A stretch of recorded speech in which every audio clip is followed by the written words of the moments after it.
Apple Card is the credit card created by Apple. You earn 3% daily cash back up front when you use it to buy a new iPhone 15, AirPods, or any products at Apple. And you can automatically grow your daily cash at 4.15% annual percentage yield when you open a high-yield savings account. Apply for Apple Card in the Wallet app on iPhone. Apple Card subject to credit approval. Savings is available to Apple Card owners subject to eligibility. Savings accounts by Goldman Sachs Bank USA, member FDIC. Terms apply. This episode is brought to you by Columbia Sportswear.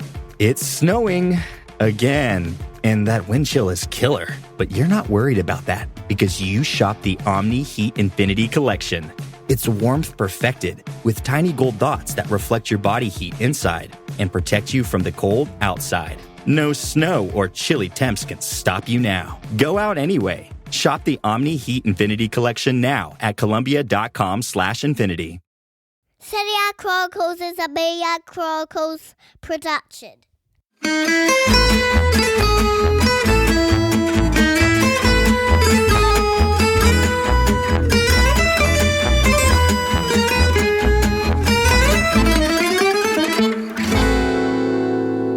Now, before we start our chat, we want you to head over to seriechronicles.com/Patreon now and subscribe to the Chronicles Tifosi membership with a free 7-day trial.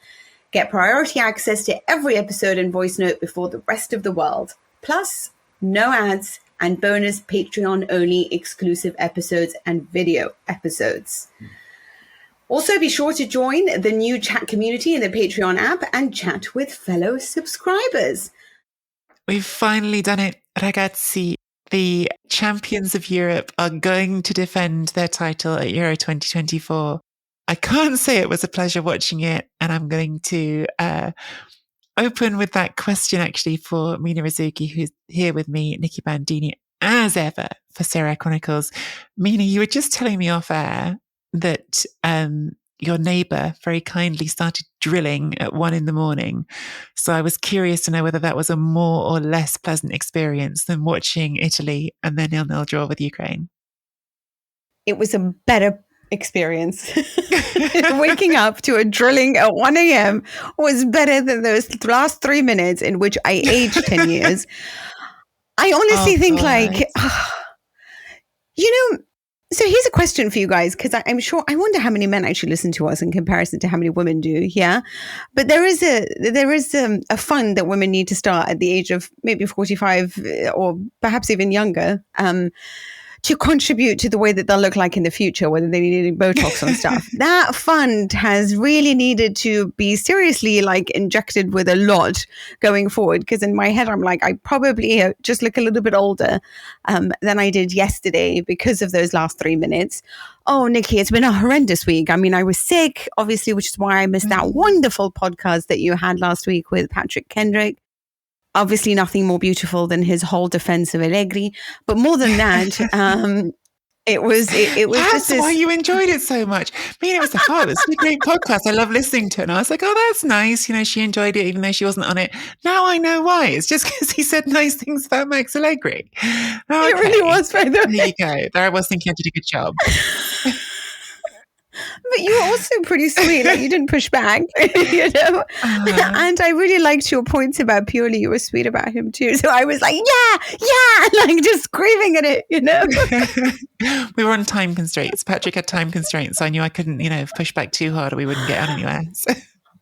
Nikki, are you trying to say you would have pushed back? I think we should have that conversation later, but I think we do need to talk about what happened, because it's been a week, honestly. Since we last checked in with everyone, of course, there's actually been 2 Euro qualifiers. The first of which was this 5-2 win against North Macedonia, which felt to me like this tremendous release. I mean, North Macedonia, who stopped us from going to the World Cup, and then we drew them again away from home in the group, and just this sort of bogey team we've got coming up, and to not just beat them, but to wallop them a bit.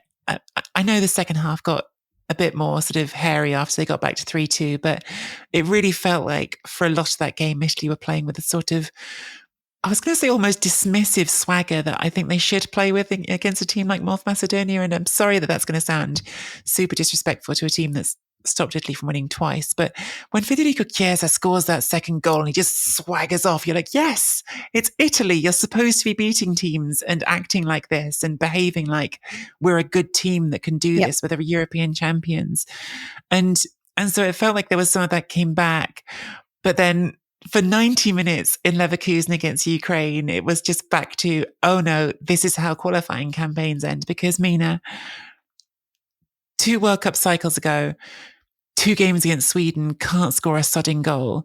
Last World Cup cycle, North Macedonia can't score a sodding goal, I mean, with a million shots in that game. And this game, look, I've had some neutrals tell me they really enjoyed this game, that it was a fun 0-0. But as an Italian watching it, just can we once score a goal in a game that's do or die? Can we just once do that and make our lives a bit easier? And the answer, in fact, on this occasion was once again no. No, absolutely. And I genuinely felt that after watching that performance against Macedonia, I completely... Listen, it was weird because I was a bit split watching that. Because firstly, I was like in a slumber. So I was half lucid, half not. Yeah. Then all of a sudden, like Damian gets a goal and it's like and I was thinking... No. First, it was Jorginho missing the penalty. And I just remember, all I remember doing really badly is I threw my remote control at the TV. It hit the TV and the whole thing shut down. Yeah. So then I was like, oh no. Yeah. So then I was like, which was firstly really annoying because firstly, I was really scared that I broke my TV. And secondly, I had to get out of bed. Yeah. And I'm like sick. I'm barely like alive at this point. Yes. And then I'm just thinking like, I'm sorry, but on what planet are we more concerned with the psychology of a player than we are with actually qualifying at this point? Because, Jorginho is such a good guy and we don't want to hurt his feelings. And he is, and I'm sure he's lovely. And everyone keeps saying he has a family. I get it. I'm not trying to tell you the guy is a horrible man. But at this point, I would really not. I just feel like the team needs to come above, and it's 4 in a row. And they're saying if there's another penalty, he'll go for it. And I'm like, no. And that's just, oh my God, no, And then my friend messaged me saying, well, if it's not Jorginho, who is it? I'm like, Donnarumma at this point is somebody I'd accept, like it's just madness. So I had to get out of bed and then switch the TV back on. And luckily there was a goal straight away. So I didn't have enough time to mourn all of it, But yes, back to that. I mean, Jorginho, I have you're an Arsenal fan and I don't know what you like. We should probably ask you about him. What do you make of his performances? I've been Jorginho defender number 1 in the past. I remember in the Euros, even in the Euros that we won, him taking some criticism, me defending him. I remember defending him when he was at Chelsea. I think he's a sometimes misunderstood player. I've got penalties on the brain now, but good God, you are right. There's no more penalties for you. I'm sorry. Go do something else. No. You're not allowed to take penalties anymore. And I don't think for me that he's part of my best midfield 3 for Italy anymore. I understand why Spalletti wants him there. I think Spalletti is looking for his Lobotka, isn't he? He's looking for the player who can organise play and do that for him. And I don't know. I was thinking a lot about Italy's midfield watching these 2 games because I thought that together with Chiesa, who we definitely have to talk about, I thought that Barella was probably the next best player in that game against Ukraine. I thought he was really excellent, although Di Marco was also brilliant. And I think that when I conceive the future Italy in my head, that makes me excited, that makes me think, yes, okay, we can get back to being a really special team again. It's built on this idea that actually we have got a genuinely, at least with the potential to be a world-class forward winger in Federico Chiesa. And I think we have the potential to eventually have a world-class midfield because Barella is in that category for me. And Tonali, who of course we're not going to see for a while, is in that category for me. And perhaps the alternate options of Locatelli and Cristante are really high-class options to me. So I think there is this sort of nucleus that I'm excited about, and Jorginho is not part of it. Now, having said that, Cristante is still sometimes prone to these decisions that frustrate me, such as wafting a leg at Mudryk in the area in the 93rd minute. And Locatelli, I still sometimes think, are you really at a Gista or your Mezzala? And that sort of dynamic is interesting. So I don't know that I actually have the perfect composition of the midfield in my head. And I do see why Jorginho gives you something different, but I don't have faith in him to the level that I would like to for someone doing that job. Yeah, it's his performance against Macedonia was a lot better than obviously this performance against Ukraine, even with the missed penalty. I look at the midfield and I think that it's such a shame that there's no Tonali, because I just feel how much he would have elevated it.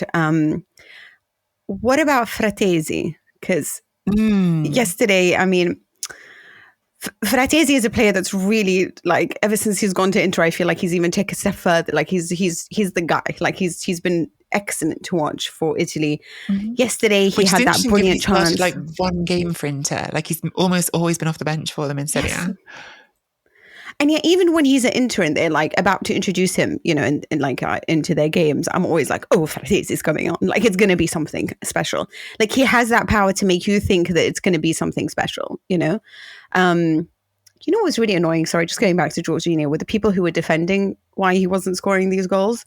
And, you know, somebody said, oh, well, it's a lottery. Like, oh, his agent. I mean, it's a lottery, right? Like you can't, I mean, more and more as football progresses, it's going to be harder and harder to score goals. And I'm like, maybe you should tell that to Çalhanoğlu, who hasn't missed a penalty, you know, like, as in, come on, like, you can't defend that way. You could just stop skipping. You know, we're not on the play field, like, just playground. Like, do just stop skipping. Anyway, never mind. But point is, well, maybe he could just have a chat with Çalhanoğlu and figure out how on earth that guy always scores his penalties. But Tonali, Locatelli, Fratesi, Barella, who is just the midfielder of all midfielders. How many of them? Like, I would have liked a sort of a Fagioli, but like somebody who's a little bit more experienced than a Fagioli, but that kind of style of play, you know, would have been really useful as well. But it is what it is, and I don't know. I don't look at this midfield and think I feel safe. I'll be honest with you, I don't. But I actually have a lot more optimism when it comes to the back line. I think what gives me a lot of optimism right now, Mina, and this was definitely a thing I wanted to get onto with you, is there's actually lots of positions now, quite interesting depth, which there hasn't always been as well. And I think what was really sort of fascinating between these two games was, to some extent, watching Spalletti do horses for courses, right? Picking a different team that was, you know, subtly different team for the two games. And of course, some pieces are unmovable, right? You want Federico Chiesa in that team, you want Barella in that team. Some things are not going to change, but players like Bonaventura and Berardi, I think Bonaventura, who I love to bits and who has been playing absolutely fantastically this season, I don't think any of us believe he should be in the starting 11 for your games against the very best teams. But what you can do when you've got two games close together is say, yes, he's going to do an excellent job for you against North Macedonia. And he did. He was great in that game. And likewise, you've got options up front now, and you've got the option to start Berardi against North Macedonia. And with him, I think it's a different conversation, because I do think he's at least capable of playing against anyone. We've seen it in Serie A. He scored some brilliant goals in Sassuolo's biggest games this season. But perhaps taking Zaniolo into that Ukraine game, where you're saying, well, I want someone a bit more physical. I want someone who can lean into that part of the game, who's going to get into a battle and get stuck in. And actually, Zaniolo, I thought, had quite a good game against Ukraine as well. So I think it's really sort of exciting seeing some of that depth at certain positions. And look, we need to keep coming back to, when it comes to team selection and where the national team is. Spalletti was brought in August. He had a qualifying campaign that was already compromised, and he was sort of putting it in the middle of it and said, you know, do something with this. And so when he said at the end of the game against Ukraine, the fun starts here, basically, I believe him. And I think North Macedonia was him having the fun. It was him saying, this is what this team's capable of. We can play attacking football. We can be open. And maybe it was too open, but we want to play like this eventually. And Ukraine was trying to be a bit more responsible. Although, look, they did still create good chances in this game. Fratesi, Chiesa in the first half. If one of them could just keep their head and stick the ball in the net, then this would have been a far more serene game. But I don't know why it is, Mina. For some reason, in these do or die games at the moment, we haven't been able to do it. 2 shots on target in the first half, 2 shots on target throughout, because we didn't add anything in the second half. I mean, just to lay it out, let's just. So there was a game against Macedonia. You know, it was a thrilling performance from in every way, because attitude matters. And I think that's what's always been the defining aspect of Italy, is that they don't always necessarily play the greatest of games going back historically, or give the best of performances, but they've always been intelligent, mature, and always shown the best of themselves and when it matters. And we've seen that throughout their history.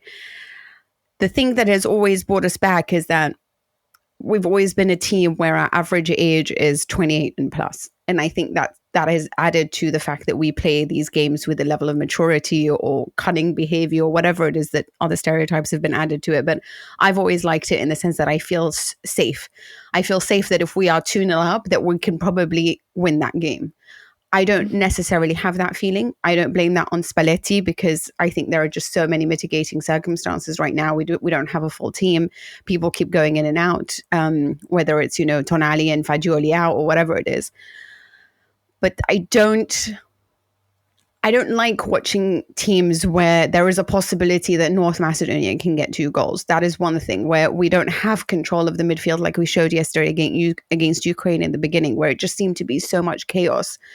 And in chaos, you'll always have people that shine. I mean, Chiesa will always shine when he's able to tear through, because that's what he does so well. And I think that's what Zaniolo does so well. There will be matches, and I agree with you, courses, horses for courses. There's going to be games in which I think Berardi's individual quality to just sometimes score one of the most beautiful goals will be important, because I think he's really capable of that.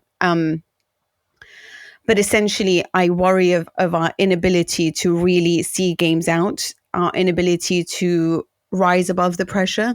I mean, we can say, oh, we did it against North Macedonia. I understand that North Macedonia now look like they are Germany, but it's still North Macedonia. Like, it shouldn't have, it's still not, like, we should be able to do that. Ukraine is a higher level than North Macedonia. And it worries me how easy it was for them to counterattack in the first half, when it's like the first thing we talked about in the press conference is we have to be careful on the transitions. And we were not careful in the transitions. And I do want to maybe give people like Colpani a chance. I'd like Calafiori to be given a chance at the back. I'd like sort of different, and I'm sure Spalletti, he doesn't have time, right? Because he's had so little time to prepare this. And I don't know how many people we're going to call up to arrange this, but... Well, there were some players that I think, one of the players I wanted to talk about, and get your opinion on. I mean, obviously, Federico Gatti, we've been watching at Juventus this season, has been playing well, but actually sort of the perhaps bolder inclusion is for that second game against Ukraine, starting Alessandro Buongiorno at centre-back and someone who's played a total of 1 game for Italy before.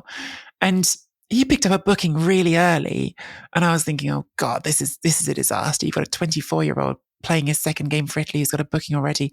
And actually, I thought he played a pretty good game after that, and he's playing for a Torino team that have produced some very good defenders recently. Obviously, Bremer snapped up by Juventus, and I feel more optimistic about the talent level than I have in a while.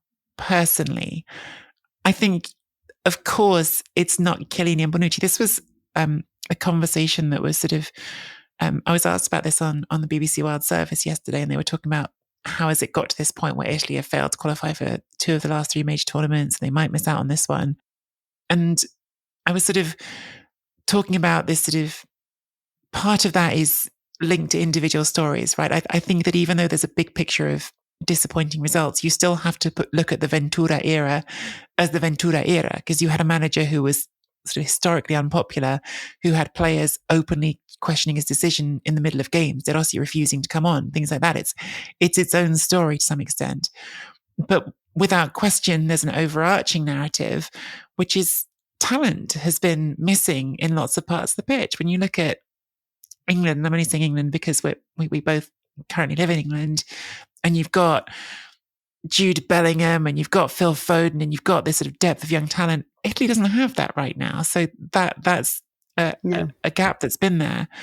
But I think looking at this squad, looking at players like Buongiorno getting their chances, looking at the midfield we've already talked about, looking at Di Marco, who's come on so many leaps and bounds in the last few years at Inter, I honestly feel more optimistic about the talent there than I have in years. I mean, do you agree with me, Mina, or do you think I'm just way off based on that?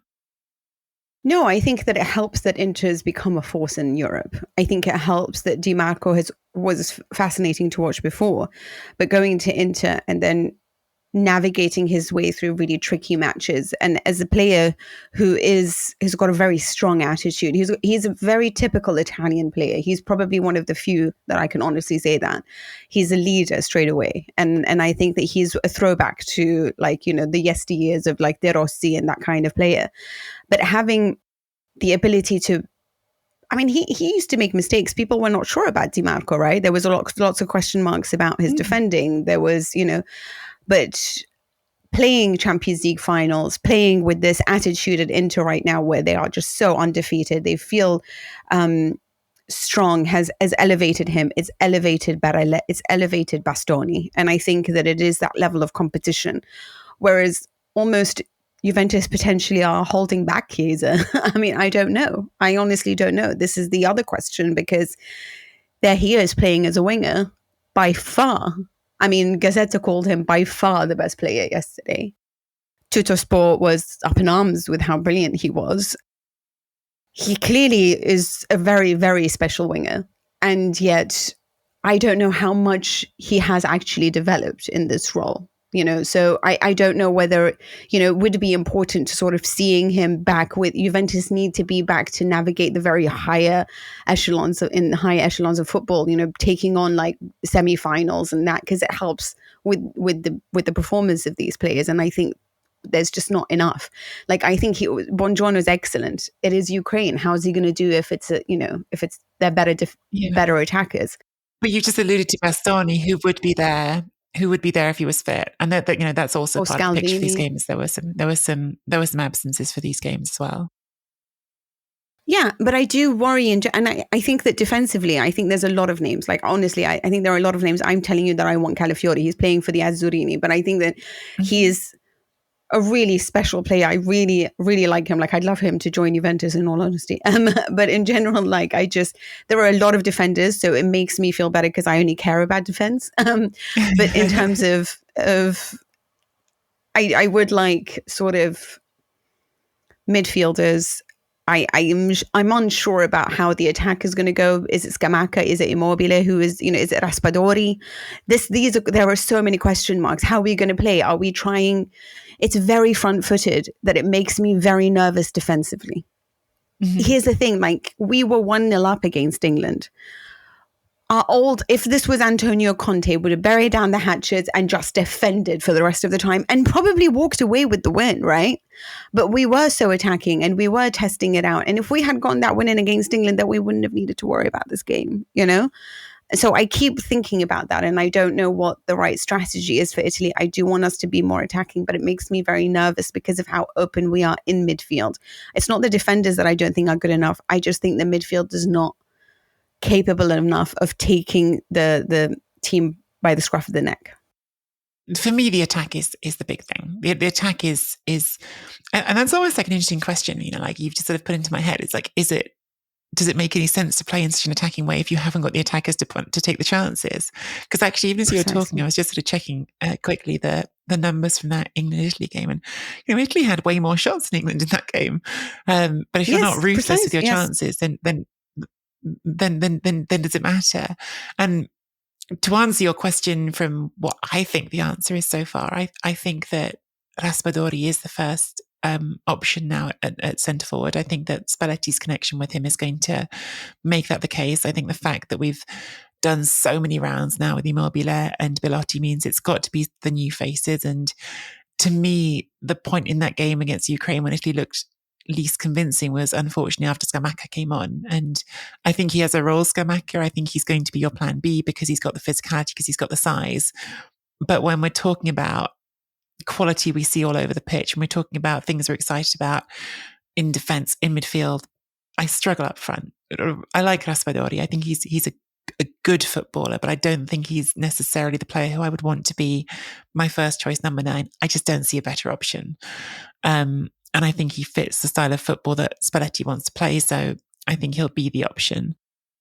that certainly leads to questions about, should you be playing so front-footed if you're not going to be ruthless and take the chances when you get them, if you're not going to be as sharp in the final third? But some of these, again, I think the football being played now is not the football that's going to be played next summer, because you will have had several more chances to train together to try and install, even though national team managers never have as much time as they want, you'll have had more time to try to install like systems that are yours, that you feel like the players understand and that they're going to benefit from and make the most of.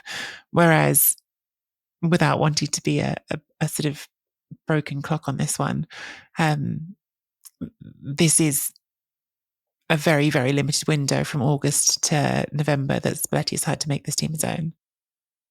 Yeah, I think I agree with you. I go back to this. They're not the most efficient of attackers. So if they're not, then can we play the way that we're playing right now? So that is, I think, the main question mark. And this is why it worries me that I do think it's a bit kamikaze, in the sense that, let's go forward. Let's try to get lots of shots on goal, which we did against England. It was brilliant to watch. I had a lot of faith in us after watching us in England, to be honest, even especially in the first half. Then it became a disaster defensively. But it is that there are going to be really a lot of shots, but not necessarily a lot of goals scored. And that's what worries me. Like when you see the level of goals scored, it's not. And this is what I like about Spalletti. He's interested in having friendlies that will be against tougher opposition. And I think it will answer a lot of his questions that he has about the squad. He wants to arrange friendlies against France, against Germany, to ensure that we can actually test it out against the bigger teams and see how Italy performs.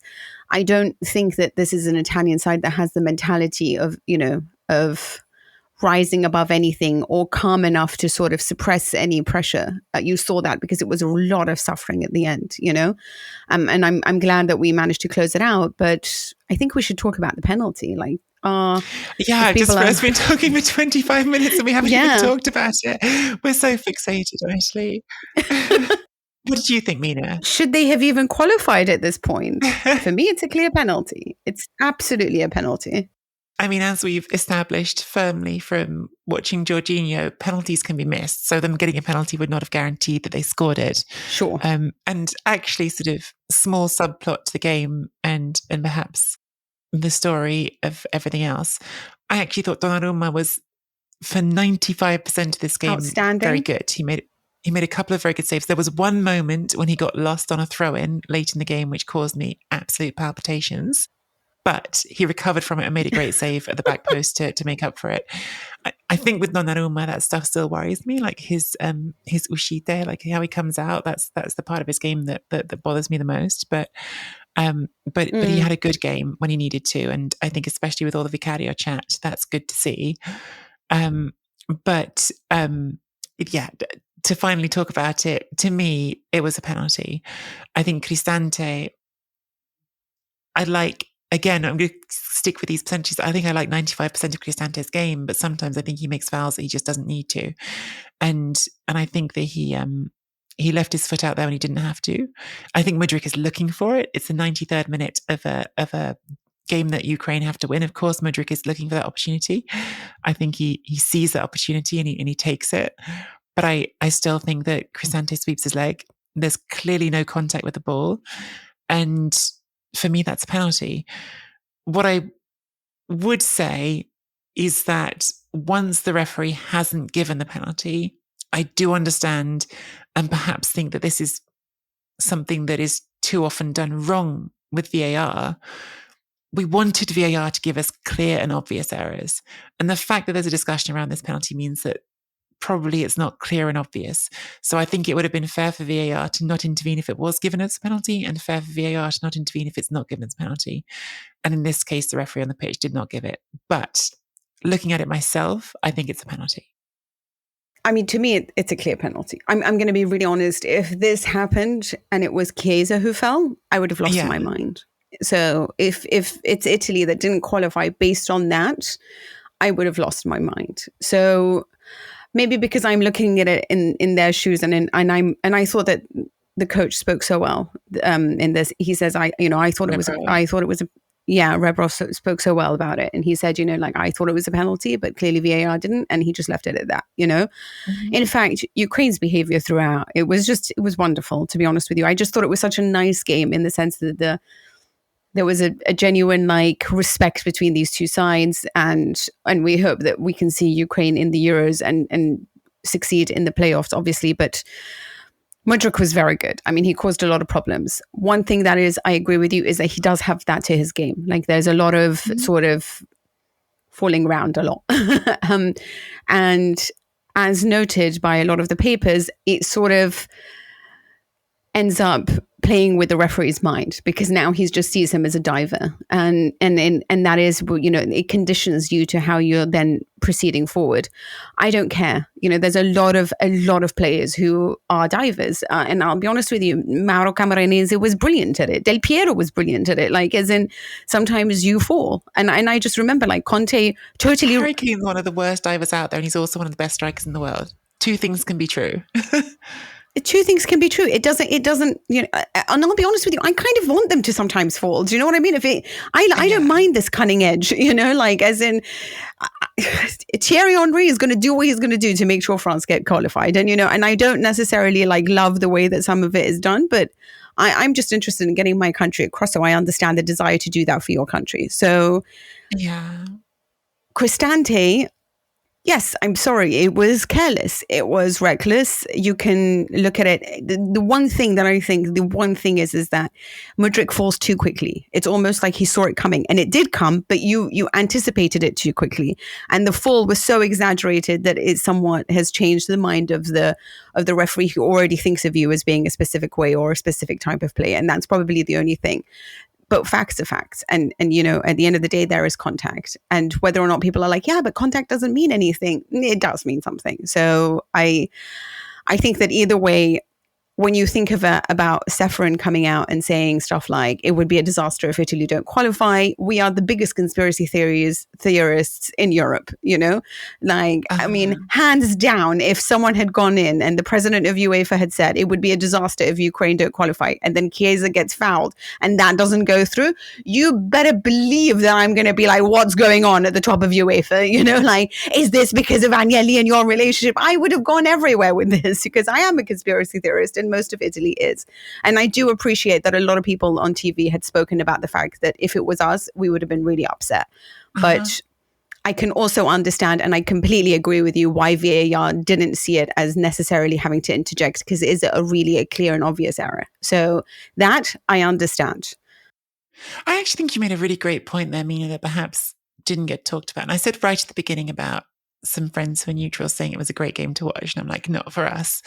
But what I did think, actually, compared to so many games I've seen in these sorts of circumstances where it is such high stakes, and you just touched on it, it was not a game of gamesmanship. It was not a game of horrendous time wasting. It was not a game of all of that sort of stuff you might expect to see in that circumstance. It felt like an honest game of football. And yeah, it felt like that.